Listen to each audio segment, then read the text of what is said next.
Are you looking for a podcast about the most fraught reimagining of an untouchable movie?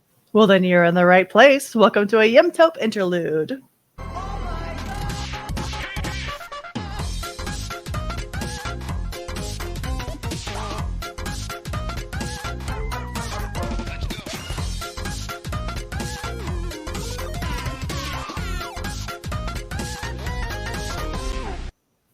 What's up, Kelsey? What's up, Robert? Here we are. Oh man, nothing. Just watching, movies I knew nothing about. Oh Learning boy. about them now.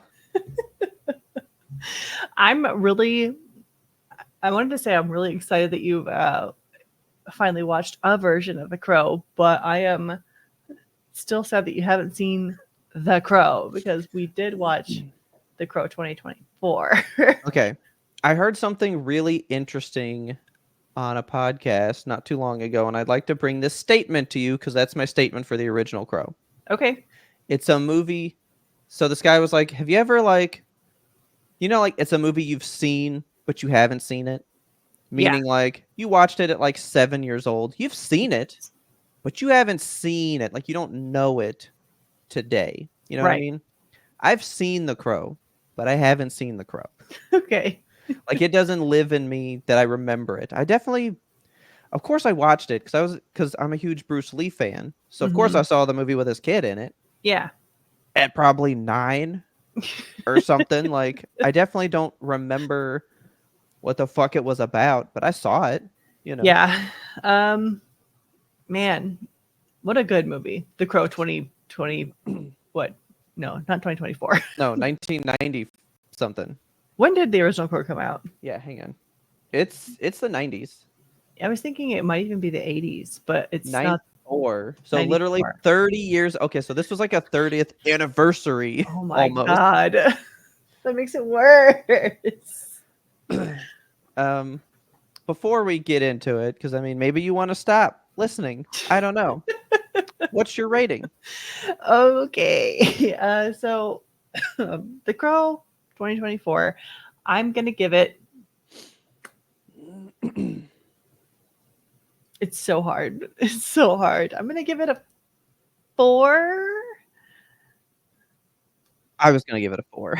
Okay, yeah, because stylistically, this movie knows what it's about. It has an idea and it executes on that idea. Yes. It knows what it's doing. But plot-wise, a real 0 for me. It's a nothing. Remember when I was excited from the trailers back in the day? And I was like, man, what a fucking intent, he was just getting shot and all that stuff. I was like, this is gonna be an action-filled fucking ride. Yeah, it looked they were billing it as a John Wick movie. And I think that every action movie that comes out nowadays is we have to be John Wick. We have to. Because that's the pinnacle of modern action. Everyone knows that and loves it. And now all the scenes were in the trailer. Yeah, they were. Which means the action is 2 minutes of this 2-hour something movie. That movie was too long. It was way too long for what it was. And also, I recall distinctly. An hour 51. An hour 51. It felt so much longer. It did. I remember a movie, a scene from the trailer where he's in the subway beating up on some dudes. And that scene wasn't in the movie. I'm really over a lot of trailers having scenes in the trailer that then just aren't in the movie. Because it's false advertising a movie. It is. It's like a fucking mobile game ad that you're like, oh, that looks like fun. And then you download the mobile game and it's nothing like the ads. Because I know they'd be like, well, then they'll just give away the plot. You can do... Okay. Perfect example. Yeah. God of War 2018's trailer. They did a story trailer that was 4 minutes. It was so long. And it gave up so much story. And it was only the a tenth of the beginning. Okay. And I thought that was going to be the plot of the whole game. It was literally the opening. Shit. You can still do that. You can work the love angle. You can work all that stuff in Yeah. without going like, and then we're gonna get into demons. You don't have to put that in the fucking trailer. Yeah. Just focus on the love part, the opening, the beginning, the thing that draws you into the story. That can be all the trailer is. And there wasn't even For you audio only, the exasperated look that Kelsey just gave was a lot.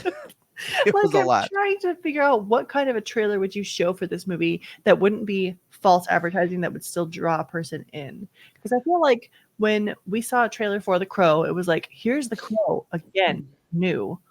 And that's not what this movie is at all. I will admit they didn't give away the demon part of this. Yeah, That I wasn't in didn't the see that trailer. I shit was coming. I was a little surprised by that. Yeah. But like make it a shorter trailer. Do like a minute and a half.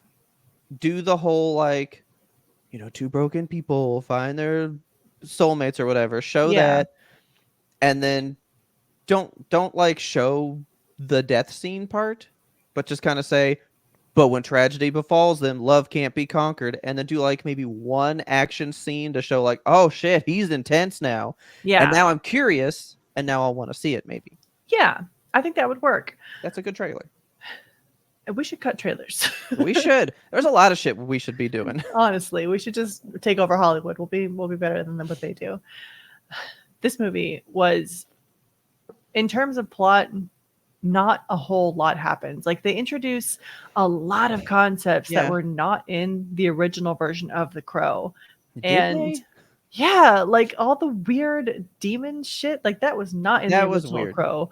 And the whole like they try to go more into like creating a lore and a universe than the original Crow does, because that whole like the terminus where you go when you're the dead, subway place. Okay. Yeah, with that weird like chaos god or whatever who like grabs his face and throws him in puddles and shit. Like, hang on, we have pictures of weird stuff like that. We do. Do we have? Oh yeah, look, he's throwing him right into a puddle, chucking him into a puddle. Yeah, this guy.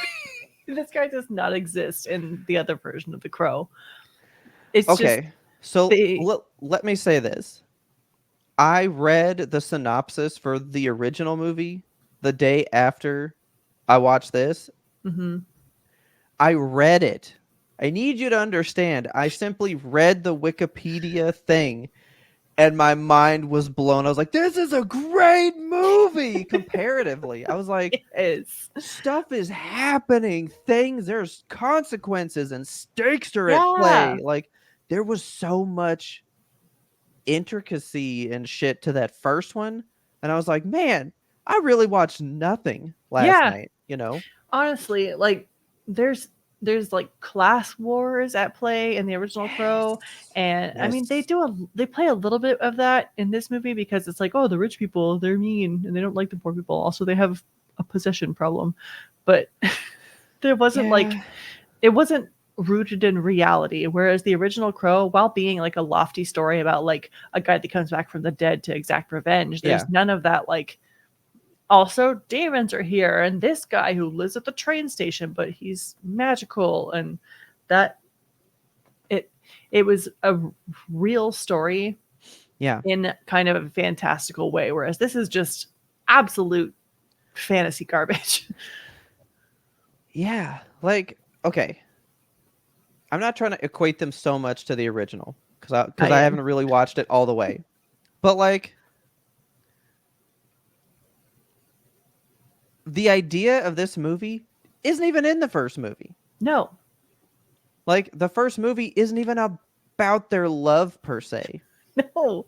Like, they both just die, and he comes back to save, like, a kid that they just knew.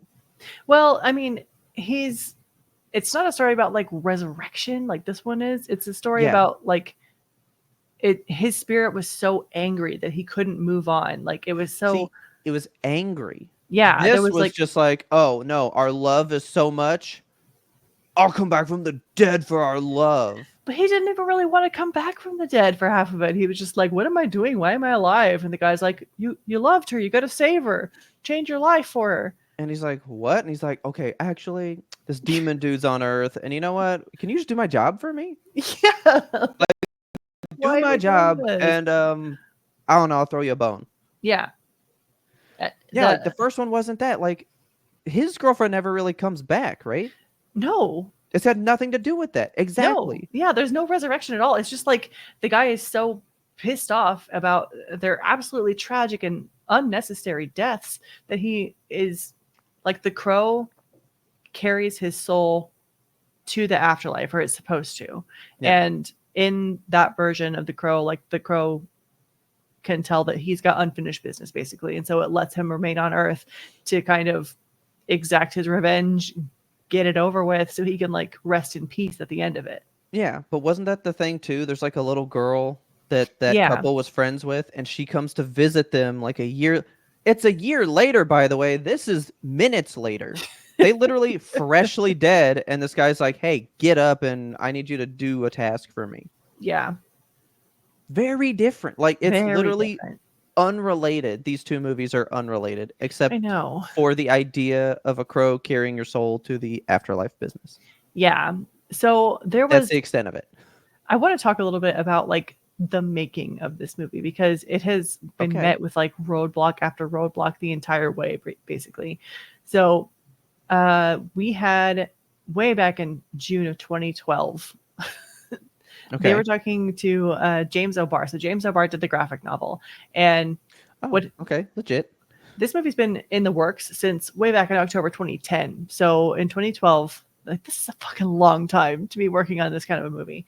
So James O'Barr, he says, I don't have great expectations. I think the reality is no matter who you get to star in it, or if you get Ridley Scott to direct it and spend $200 million, you're still not going to top what Brandon Lee and Alex Proyas, the director, did in that first $10 million movie, which that's absolutely 100% correct. Like, isn't that something that we've said a bunch here on YMToAP, that it's that lightning in a bottle, and when you have the limited funds, that's where creativity comes in, and you do those things that nobody else would have thought of. Right. Because you have to work within your constraint.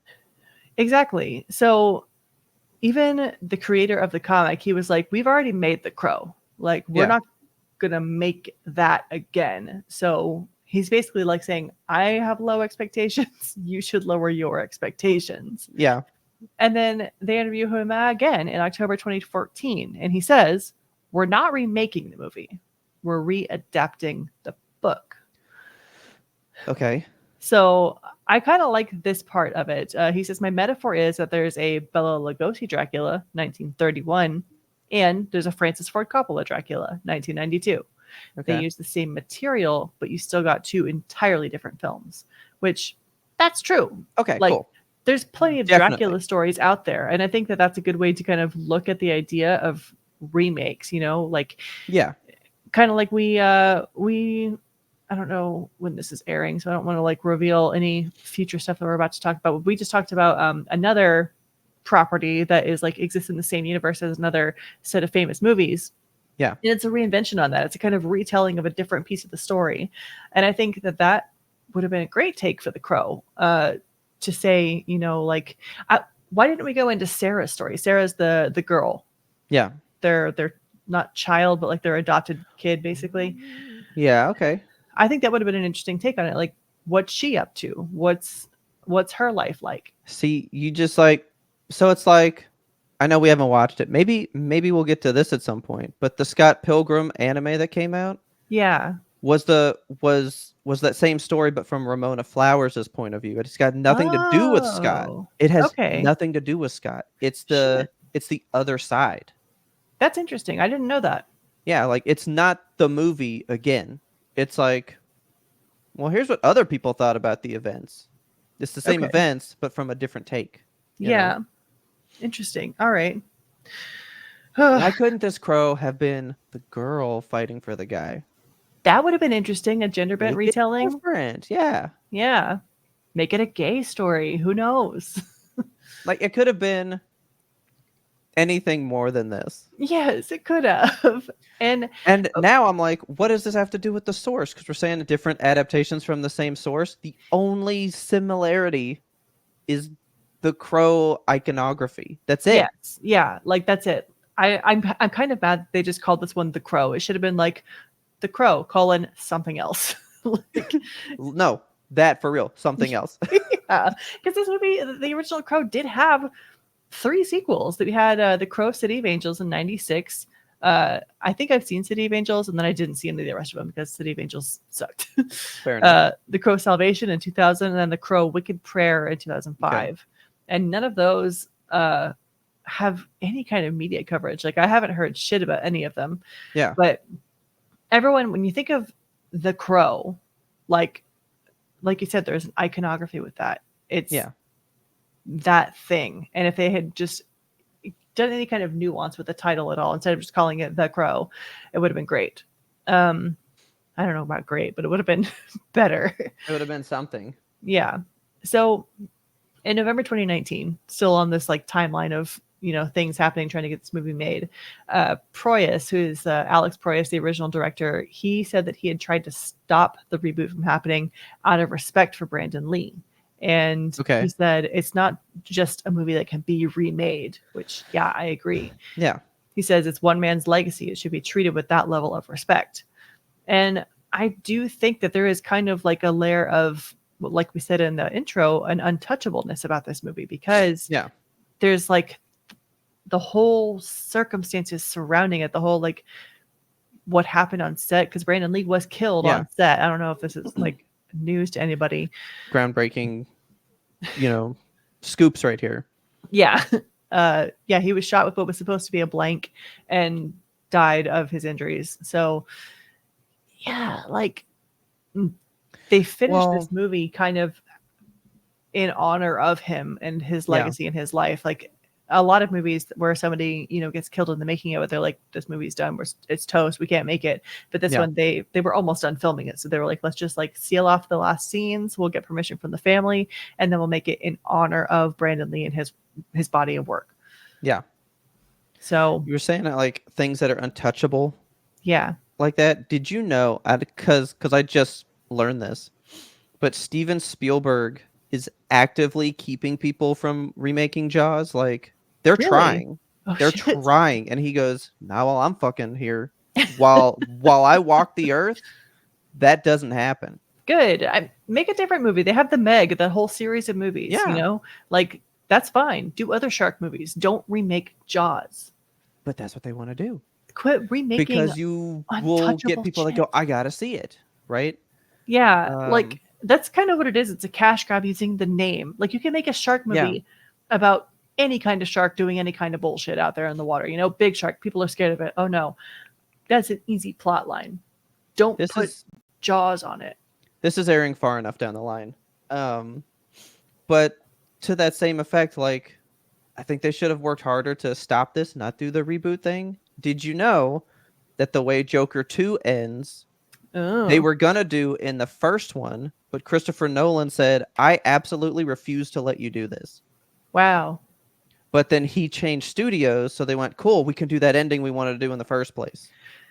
Like, Hollywood's full of these people saying, like, "Don't touch this thing that I did. Don't try to cash in on my thing." Yeah. And then rights change or people move on, and then people get to do it, Yeah. Kind of like you were saying, this whole, like, we're not trying to readapt it, or like, why couldn't it have been different, more different? Exactly. And that goes along the lines, like, Alex Proyas did say it's a cynical cash grab. Like, that's a direct quote from him. And it is. Like, oh yeah.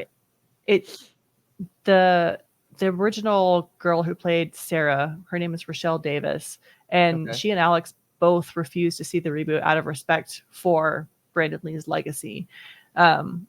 They really were very vocal about, like, don't remake this. It's going to be bad and it's going to be disrespectful. So this was a cynical cash throwaway. You want to know it's a money? Please. Yes, I do. It was a $50 million budget, which is still pretty small considering. Yeah. It made not even 24 million. That's bad. You failed at grabbing that cash big time. Yeah, and I don't even think this is going to be like a cult classic down the line. Like, no. It's just a bad movie. You guys tried to make something really great with some original great source material that everybody knows and loves, because the original Crow definitely cult classic status. Oh yeah. But you can't take a cult classic and then try to remake that lightning in a bottle, that magic that happens, because that's how it becomes a cult classic. Like, imagine trying to remake Rocky Horror Picture Show. Don't do that. Don't do that. It's just useless, honestly. Yeah. And I read so many interviews after this movie because I was like, I have to know everybody's opinion on this. I need to know how it got made and why I want you guys to notice how we haven't discussed this plot, because there is none. Yeah. I mean, you already know it. Two people fall in love. Which, by the way, I wasn't even sold on their love. No, me either, because they meet and it's like, okay, so the original Crow, you don't even get to see Eric and his love. Why is her name escaping me? I will find out for you. Yeah, so you don't get to see them like actually fall in love, and you don't get to know about their relationship. You just get to like, you're kind of offered this peek into a relationship. Shelley. You're offered this peek into something that already exists. So like, you're coming in media res, like they're already in love. They already have this like pseudo adopted kid that comes around, and you don't know why, you don't know who they are. You just know that like, man, they're perfect together.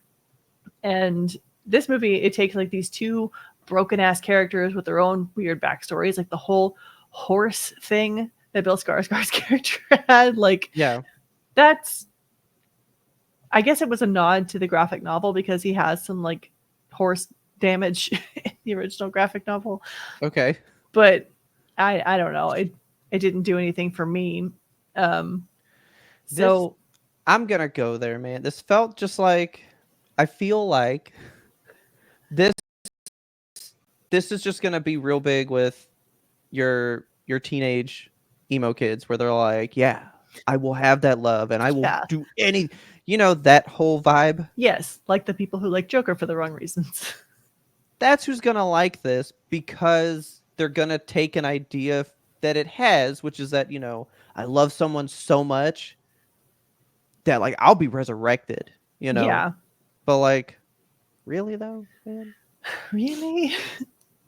Yeah.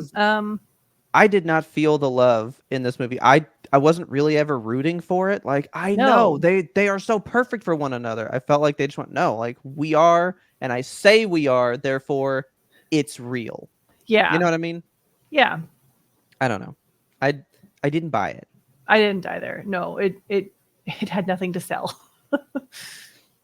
So another interview that I've got here, Rochelle Davis, who again was the young Sarah in the original Crow, the girl. Okay. She offered some thoughts about Bill Skarsgård's version of Eric Draven, and I wanted to run this by you to see what your thoughts are. So after she watched the original trailer and did the reveal, she just simply yuck was her response. Like, she put an Instagram post. Okay. And she hated the character's dingy, dirty, grungy look. So she says that the producers should have cast somebody who more closely resembled Brandon Lee out of respect for the late actor, or make some more diverse picks, get anybody other than a straight white male. Well, like we said, why couldn't it have been about the lady doing it then? Yeah. I don't know if it's like, I don't think that is a valid criticism for me. Like, I can see, you want to respect Brandon Lee, but but why would you get someone to resemble him? Yeah. Now that's a literal cynical cash grab. Like, yes. Look, it even looks like him. Exactly. To me, that would have been horrible. It would have been worse. Yeah, it would have been the worst version of it. And I don't think that like just getting somebody who's not a straight white male, like, sure, we want to see more diverse leads in Hollywood, but like just doing it to say that you've done it. Yeah. I don't know about that. I think we keep circling back to the same thing. You just shouldn't have done it. Yeah, you just shouldn't have done it. There's no version of this. There's no version of this as it exists, because that implies we keep the story the same too. Right. We're just changing our casting pick. There's no version of this one, that it's still good, even if you picked a diverse person for the lead, even if you made it a gay version. Yeah. This story sells nothing. No. There's a version where you make it a gay couple, maybe, but the story has to be different to say anything, to mean anything. This Yeah, and story like says nothing. right, there was nothing thematic about the love and like getting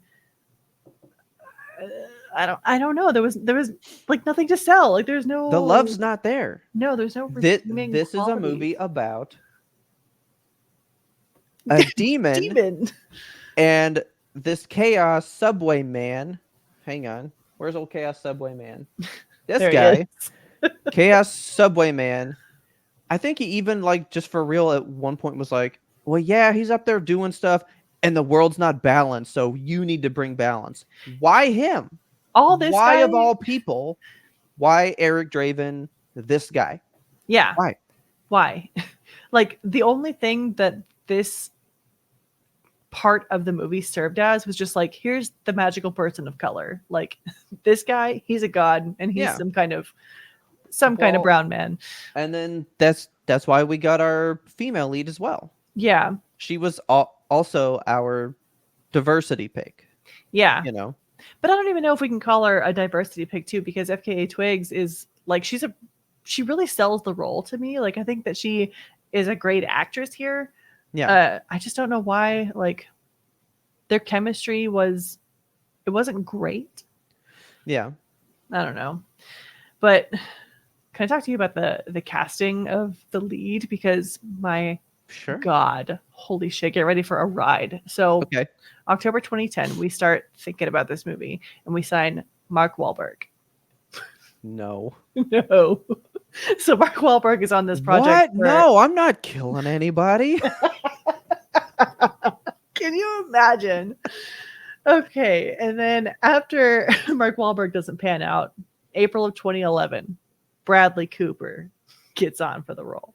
I don't. No. He's too like blue-eyed pretty boy. Like Yeah, I like him so much. I would have been like, no, buddy. Yeah, you don't sell me No. like gothic, spooky Bradley Cooper. Like that's not a thing. Okay. So then we start looking in mid-August. We're gonna recast maybe like a Channing Tatum, perhaps.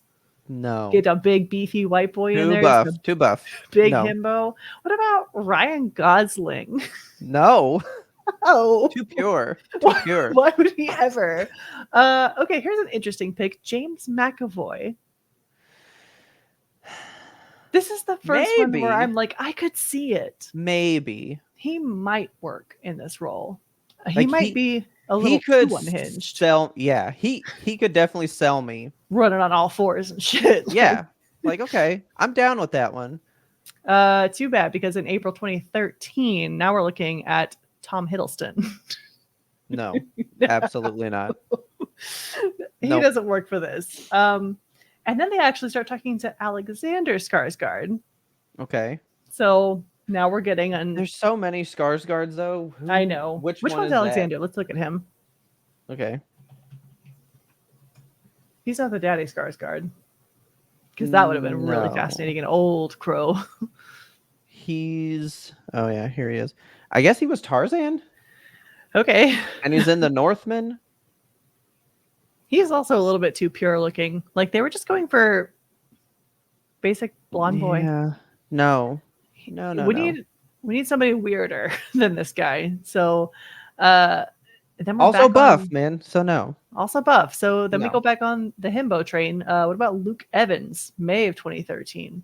No. Yeah, Luke Evans. This is just like a country singer looking guy. What has he been in?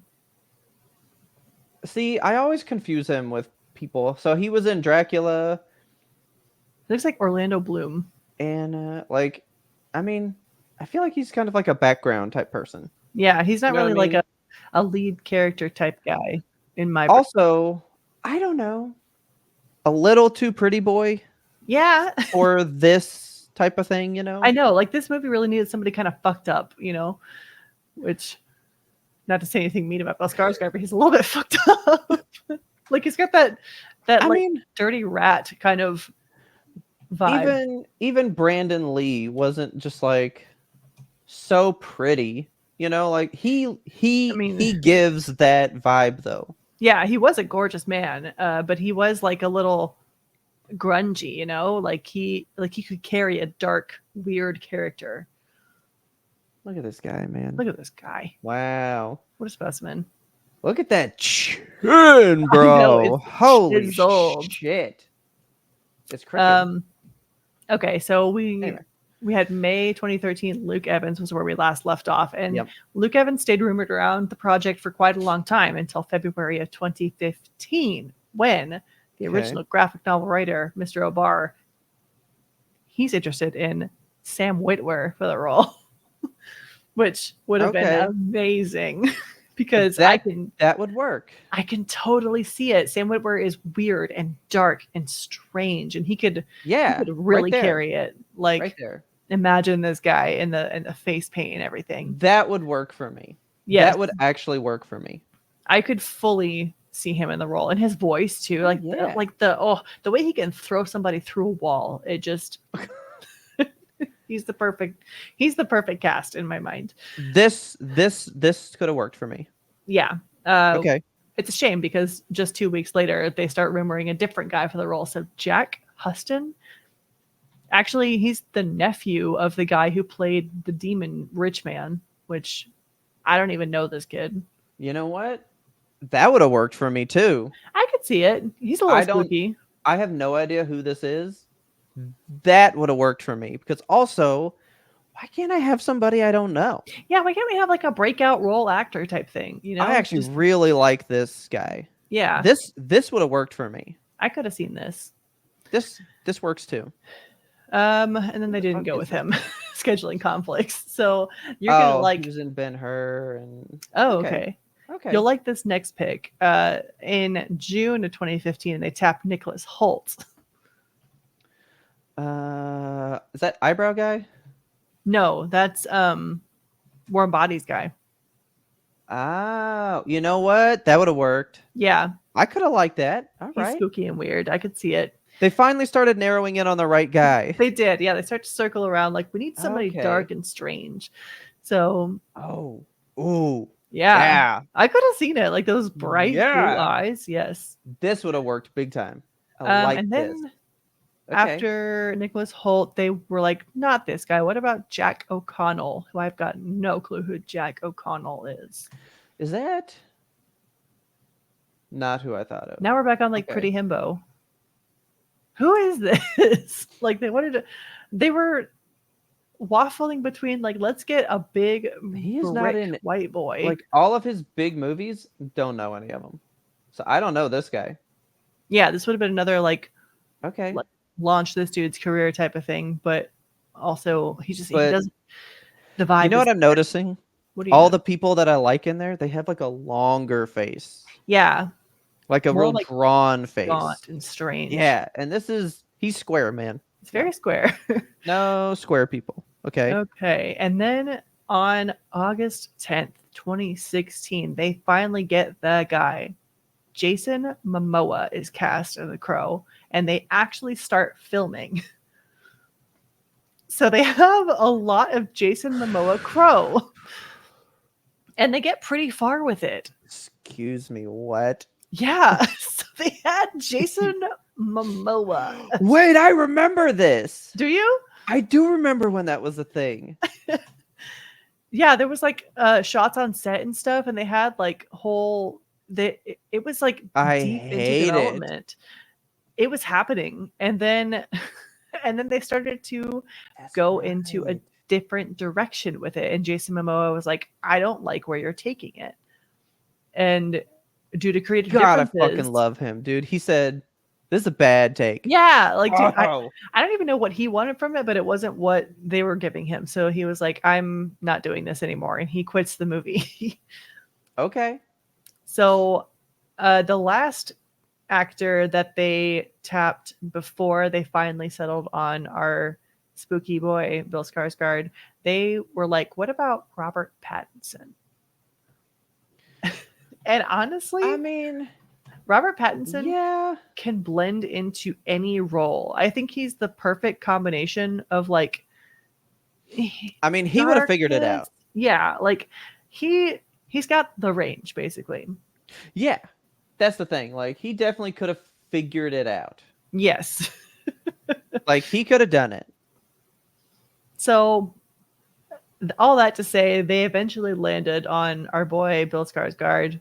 But so here's the thing: we're definitely not saying Bill Skarsgård wasn't good. No, yeah, Bill Skarsgård. I think he solidly Everything around this, yeah, was bad. right. Like he played the role that they gave him, and he played the hell out of it. He did a great job. Yeah. I just think that it was a bad movie. It was. So one more note is so Skarsgård, when he arrived on set, he got there directly after shooting Boy Kills World. So immediately following that movie. And his diet conditions, he ate a pound of steak tartare every single day. Oh my God. That was his diet. Like he was like, I need raw beef, 1 pound of raw beef every fucking day, please. And that's how he gets that like cut bod, I guess. So, and he worked for 4 straight months, and people were like, yeah, he was a workhorse. No complaints. He barely had any like free days. And they did that. Like, look at this man. Look at this man. I mean, like, honestly, this boy's cut, you know? I think he was a really good cast for this role. Maybe not perfect, but he was really, really good. I mean, I think it's like we said, it's not about whether or not he was right. Because I think he could have done it. Yeah. Which he did. But like, a movie's only as good as its writing. And because the movie went nowhere, doesn't matter how good you act it goes nowhere. You can't take nothing somewhere. I agree. Yeah, that's a good point. So that scene in the very beginning of the movie where he's like covered in the black syrup and stuff, and it's just like this right here. This is the last thing they shot. So this is like last day of shooting after 4 straight months of doing crow shit. After all of the Boy Kills World shit, he gets covered in black syrup and just goes for a little dip. Okay. I just can't imagine, like, this is his life, you know? Like, this is a man, and they just like get in the syrup tank. Yeah. Like, hey, we just need B-roll. So like just roll around in there for a good 30 seconds. Yeah. Come out, we'll dry you off, fall back in. You know, we need different versions of you coming in and out of this. Yeah. Make that happen. Weird. I know. But he was like really into the character. Like he got into the movie, you know, like he was very about I guess he's kind of a method actor sort of, because he even came up for the idea that of the poem that's on his back. Like that was a Bill Skarsgård thing. It's actually an H.P. Lovecraft poem. I don't know if we have any photos of it, but the poem is called Despair by H.P. Lovecraft. And it's just about like, you know, despair. It involves crow imagery and stuff. So look at this guy. I mean, he sold it though. Like he did good. The lack of this movie's success is not at all due to anything that Bill Skarsgård did. Yeah. I mean, if you were to describe the plot of this movie to people, how long would it take you? Would it take you even this set of paragraphs? No. Like, I don't even know how much you could possibly say in this many paragraphs. There's 1, 2, 3, 4 and a half paragraphs basically here of plot. Yeah. And I could tell you in 2 sentences. Yeah. I mean, know, like, what are we doing here? What? Do you even know what it is? So, like, we know there's a demon guy, and they like bring him back. Do you know what his deal was? No, like who he was and why they had to bring him back. No, like exactly. It's just they don't really go into like, who is this guy? Why is he converting?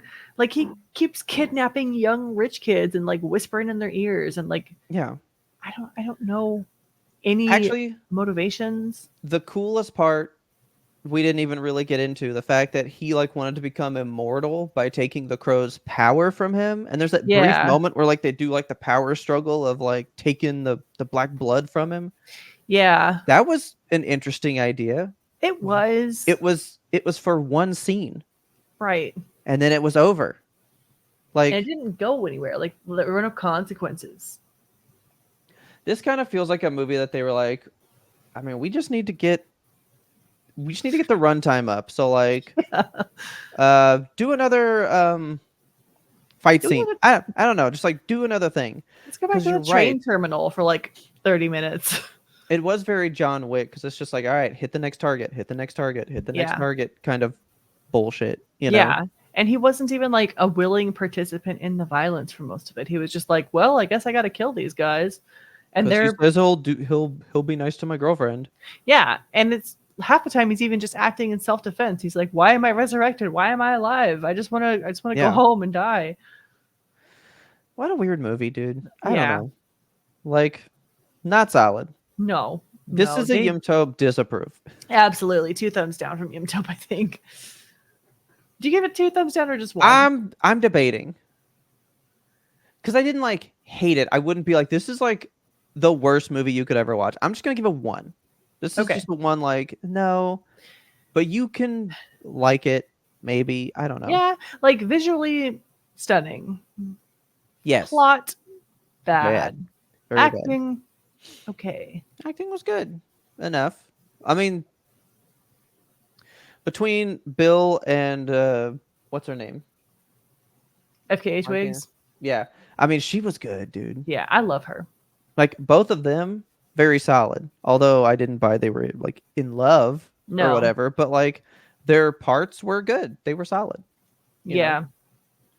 And credit for this movie for at least trying to flesh out Shelley's background, because we didn't get that in the original Crow. Like they tried to make her a real character, you know, with motivations and stuff, but at the end of the day, like I didn't care for either of them as characters. But this stuff is irrelevant. Irrelevant, yes. It's very cool. It's interesting. Like, this feels like something from like a Constantine. Or like a Supernatural episode. Yeah, like this isn't Crow. No. This is not Crow related. He's not really like a vigilante going after these guys. Like he went after a personal thing. Yeah. In that original movie, you know, it wasn't like, okay, hey, there's a bad, go stop the bad guy. Right. He was taking revenge in the original. And this one, he's just taking orders. Man. Maybe now. Because you're right. Like, what's the point? Like, there's no point to this movie. Yeah. We didn't need it. Nobody asked for it.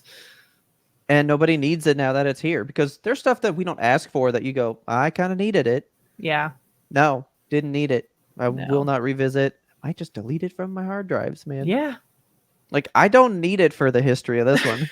Don't watch The Crow 2024. If that's one thing you take away from this episode of YMBToAP, don't watch it. Yeah. Not great. But if you watch that is great. That is great right there. If you watch anything from The Crow, watch the opening sequence where he's rolling around in that black syrup. That's all you really need. This is a movie you turn no sound in the background of whatever you're doing, so you can just look up and be like, look at this guy. Look at this guy. That's right. This is a movie you put on in the background of a party. So like you get to see the fun scenes and stuff. You don't have to listen to it or know what the hell's going on. You just see. Man, there's just not a lot. Not a lot.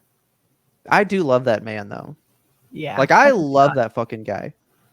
Look at him. He's so pretty. I love him, dude. He's so cool. He's just a cool dude. He's a cool dude. So, yeah. Don't watch this. Don't bother, guys. No, it sucks. Waste of time. Yeah. But with that, that's The Crow 2024. I don't really know what else to say. Let us know what you guys thought about it. Let me know if, man, that love story really did just get to you. Yeah. Maybe there's something that we didn't see that you do see. So tell us what we're missing on this one. Exactly. Or say, yeah, you didn't miss a lot. So with that, that's The Crow 2024. Catch you guys in the next one. Bye. Bye.